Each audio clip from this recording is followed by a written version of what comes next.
It's been a little over 2 years since we've begun the fight against PvP, the largest reviewer of stolen property here on the platform of YouTube. But did we win the fight? Well, it's a long time coming, guys. Let's talk about this. We're going to cover the news and a lot more coming up right now on Transformers Talk Raw.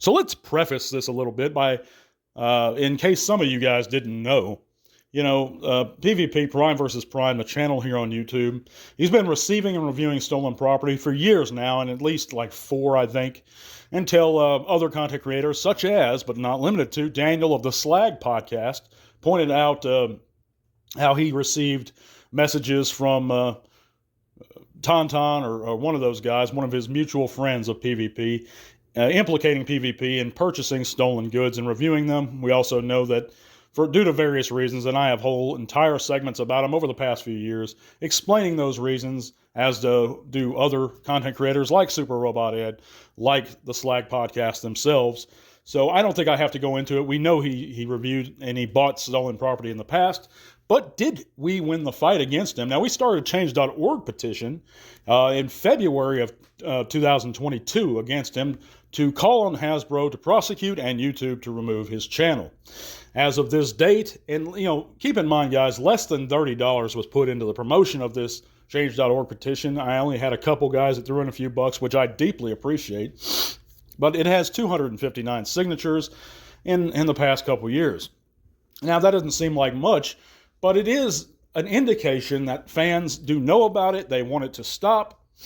Even guys that haven't signed it have told me, and other content creators have told me they want it to stop. They think it's wrong.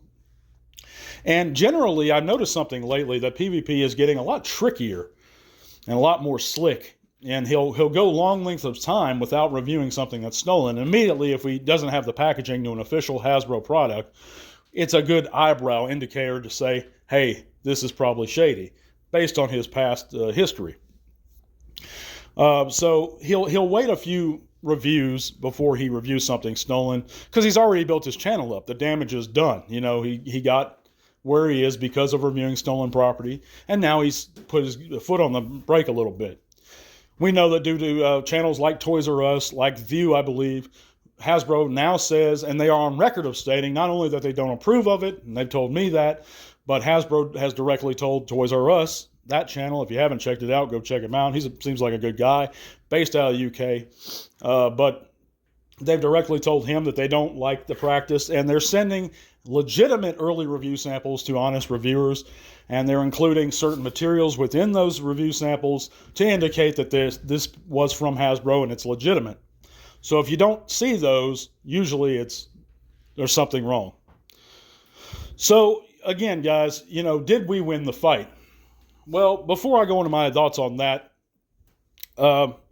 if you haven't heard, guys, check out all those great links in the description below. It's going to take you to all kinds of cool stuff, including our Facebook group. Come over there, talk to us, guys. We want to know you. We want to hear from you. Chat bots, share your own channels or pages, whatever you like. Also, you can consider supporting the podcast further via Patreon at $1 or $3 a month. That does a ton, guys. Let me tell you, to help out in supporting the podcast further and helping me provide our giveaway figures that we give away every month. And if you're a patron, you receive automatic entries into every giveaway we have. But did we win the fight? In my opinion, guys, we actually did, because Hasbro is acting. They're seemingly acting. And I don't have to put so much of a focus on it now of days, and I'll probably go ahead and shut down the petition shortly because of that. Because PvP, he was the biggest dog in that fight. He's not the only dog in that fight, but he was the biggest, so I wanted to set a precedent with him. It wasn't like I had something personal against him other than the fact he's a thief in my hobby, but he was just the largest reviewer of that stolen property. But another thing I wanted to address here, guys, and you'll probably see a couple other things. You'll probably see less stuff about PvP moving forward from this channel, because I don't want to focus on him. I don't want to bring him any more attention to his channel than is needed. And it was needed for a long time. He is a thief. because he purchased stolen. That's just the same to me as directly stealing if you're buying it. In 99% of all nations around the world, this is an illegal act. And I've gone over this time and time again on this channel and went over the evidence bit by bit. So has Proto Man, so has Super Robot Ed. It's another guy you really need to check out if you haven't already. Honest, great, down-to-earth Transformer reviewer and content creator. But another thing, guys, lately, and this is shifting the subject a little bit, concerning Transformers 1. I've had a few guys leave some disrespectful remarks on jokes I've made, community posts. Those are specifically jokes. They're tongue-in-cheek. I can tell you right now, I haven't seen the movie yet because as of this recording, the movie's not out here yet. And I live in Arkansas in the U.S. When it comes out, I'm going to see it. Not because I really want to, it's because I kind of have to. I want to give it a fair shake, though. And a lot of people are saying it's good. I have a few guys that I've heard from that have their problems with it. Now, I'm a guy that doesn't go off the majority. I formulate my own opinions based off of what I know. And from the information I know, which are the trailers and interviews that the filmmakers themselves have put out, it doesn't leave me with a great impression. I'll get into my complete thoughts regarding the movie after I see the movie, however. But if you see a post poking fun at it, it's a joke. And if you can't take a contrary opinion, guys, I don't know what to tell you. Don't listen. But nasty comments are going to be removed, and you're going to lose your ability to comment here further. I don't want to do that, but that's what's going to happen. I don't want to see every day, Transformers 1 is better than the 86 film. I don't want to see that, but I'm forced to see that because contrary thought exists in the world. And I like meeting people who have a different opinion than my own.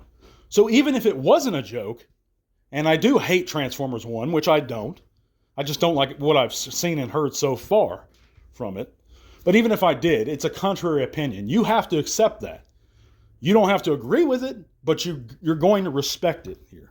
So that's all I'm saying is, do me a favor and respect the channel. You can say I disagree, but don't come in here and starting crap and running your mouth about, it's a contrary thought. But anyhow, just wanted to get that off my chest. Let's move on to this week's poll results and cover the news. Check out the poll results.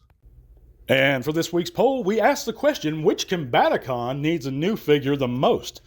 Out of over 120 votes, 43% said Brawl, 33% Onslaught, and 18% said Swindle.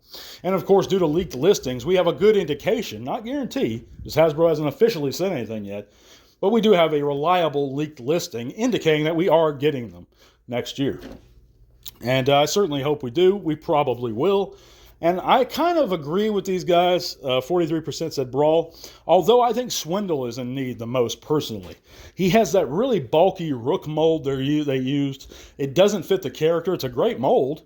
I have no problem with the figure, but for Swindle, it seems all wrong to me. I know folks had problems with their Brawl's QC. I didn't, not really in my opinion, but yeah, we look forward to new Combaticons either way. But let's move on to this week's news. And Lorenzo D. Bonaventura, the producer of Transformers 1, who had previously talked shit about the 86 film to Variety magazine, has a new interview up with Collider regarding a potential sequel to Transformers 1. So if you want to check that out, go over to Collider's channel here on YouTube and listen to that clown talk. Also, the TF1 cast answered 50 burning questions from the internet via Wired autocomplete challenge, and that's also up here on YouTube, I believe. We also know that the Studio Series 86 Optimus Prime has been spotted at Singapore retail outlets. We have listings for new Super 7 reaction figures, which includes a G2 Yellow Devastator, a Red Rumble, who's frenzy to me, the Ghost of Starscream, a G1 prototype RC, and an ARC playset, of all things. And that sounds awesome, guys. So surely I'm curious to take a look at those soon, and hopefully they'll be out shortly. Also, we know that Hasbro Pulse put up an exclusive interview on their YouTube account with Michael Bell, the original voice of the G1 Prowl. So that's a legend. I watched that interview. Go check it out. He's a living legend. We also know that the Legacy Star Raiders have been seen at U.S. retail. But yeah, guys, like I said, it's going to wrap it up for this week's news. But I'm going to have a really long video talking about my thoughts of the complete film of TF1 very soon. So hang in there with me and check that out if you're curious about my thoughts of the film.